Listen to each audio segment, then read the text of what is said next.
In today's video, I'm going to teach you how to manage and toggle between multiple Google accounts with ease. If you frequently navigate between different accounts for work, personal communication, or other activities, these steps will make your online experience seamless and efficient. So let's dive right in.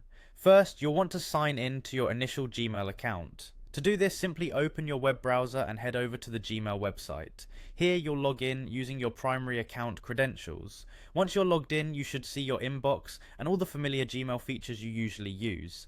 Next, take a look at the top right corner of the screen. You should see your current profile picture or your initial displayed there.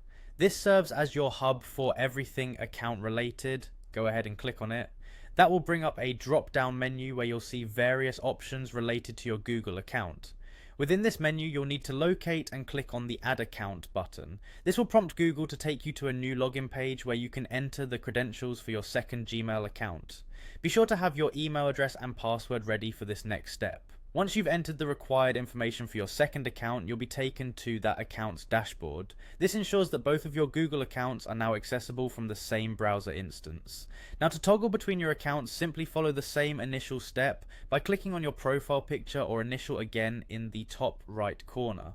Here, both of your Gmail accounts should be listed under the same drop-down menu. Just click on the account you wish to switch to and Google will take you directly to the inbox or page associated with that account. Now, it's important to note that this feature is designed primarily for desktop browsers. While Google offers various apps on mobile devices, the multi-sign-in experience and seamless switching work best on a desktop or laptop. This aspect can be crucial if you manage your emails and online services through different accounts regularly. If you often find yourself switching between accounts on a single device, this method will save you time and clicks, keeping everything unified and accessible. By following these simple steps, you can effortlessly switch between multiple Google accounts without needing to log out and log back in each time. Hopefully this guide helps streamline your digital life by keeping personal and professional emails just a click away. Feel free to revisit these steps whenever needed and enjoy more efficiency with your Google account management. Thanks for tuning in and happy toggling.